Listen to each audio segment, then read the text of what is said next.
आदाब नाजरीन, मैं हूं आपका मेज़बान अब्दुल वाजिद और आप देख रहे हैं तस्नीम टीवी। नाजरीन, आज की हमारी खास पेशकश शख्सियत हिंद में मैं आपका इस्तकबाल करता हूं। आज हम बात करेंगे इस पेशकश में सोचिता करपलानी के बारे में। सोचिता करपलानी हिंदुस्तानी जिद्दोजहद आज़ादी के नुमाया चेहरों में से एक थी और बाद में उन्हें 1963 से 1967 तक उत्तर प्रदेश हुकूमत के सरबराह के तौर पर खिदमात अंजाम देने वाली हिंदुस्तान की पहली खातून वज़ीर आला के तौर पर भी पहचाना गया।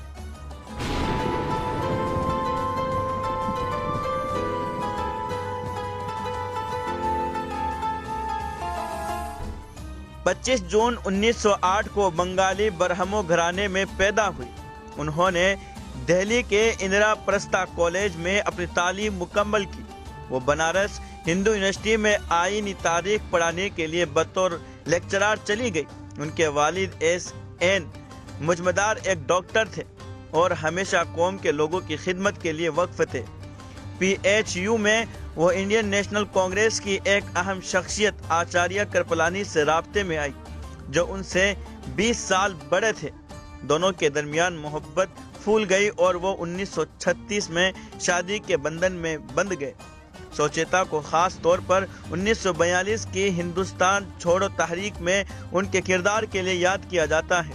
वो उन खवातीन कारकुनों में से एक है जो बरतानवी नौआबादियाती हुकूमत का बेखौफी से मुकाबला करने के लिए जानी जाती थी।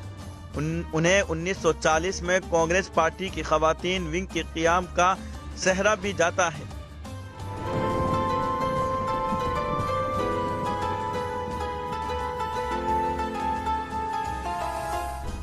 तकसीम के फसादात के दौरान उन्होंने महात्मा गांधी के साथ मिलकर काम किया। महात्मा गांधी कौम की खिदमत के लिए उनके अज़्म और लगन से बहुत मुतासिर थे।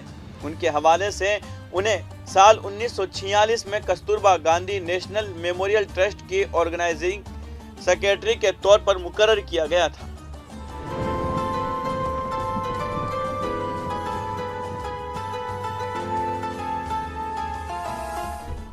उन्होंने एक आज़ाद हिंदुस्तान की शक्ल बनाने में कलीदी किरदार अदा किया। वो आइन साज असम्बली की रुकन थी, जिन्हें उस अहम दस्तावेज का मसूदा तैयार करने का काम सौंपा गया था जो नए हिंदुस्तान पर हुकूमत करेगी।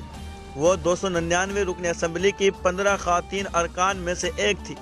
दूसरे नुमाया चेहरे सरोजनी नायडू, विजय लक्ष्मी पंडित, पूर्णिया बनर्जी, उमू समीनाथन थे। अगरचे सबसे ज़्यादा लोगों को मुकदमे के साथ कोशिश की वो मशहूर तकरीर याद है जो हिंदुस्तान के पहले वज़ीर आज़म पंडित नेहरू ने आज़ादी के मौके पर की थी। लेकिन शायद बहुत से लोग ये नहीं जानते होंगे कि उनकी तकरीर के बाद करपलानी ने उस दस्तूर साज असम्बली में वंदे मातरम गाया था।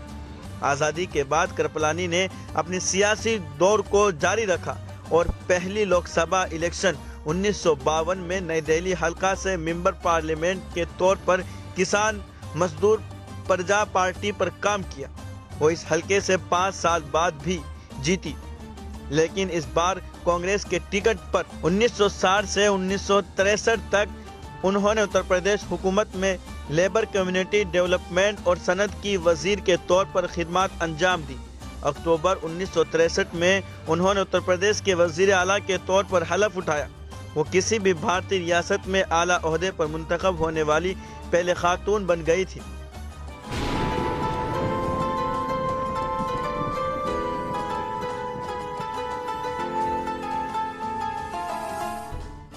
वो मार्च 1967 तक उत्तर प्रदेश की वज़ीर आला रहे। जब उनसे उनकी और आचार्य की मुख्तलिफ सियासी वफादारियों के बारे में पूछा गया तो उन्होंने मशहूर एक बात कही थी कि एक ख़ानदान में जमहूरियत की इससे बेहतर मिसाल और क्या हो सकती है। उनके 3.5 साला हुक्मरानी की ख़ास बात रियासती मुलाजिमीन के हड़ताल को मजबूती से हैंडल करना था। हड़ताल 62 दिन तक जारी रही, लेकिन करपलानी बाज नहीं आई। मुलाजिमीन को आखिरकार समझौता करना पड़ा। वो मायावती से पहले यूपी की वाहिद खातून वज़ीर आला थी। वो 1971 में सियासत से रिटायर हुई और 1974 में अपनी मौत तक तन्हाई में रही। आज की इस खास पेशकश में बस इतना ही। मुझे दीजिए इजाज़त और आप देखते रहिए तस्नीम टीवी, आपके मेज़बान अब्दुल वाजिद के साथ। अल्लाह हाफिज़।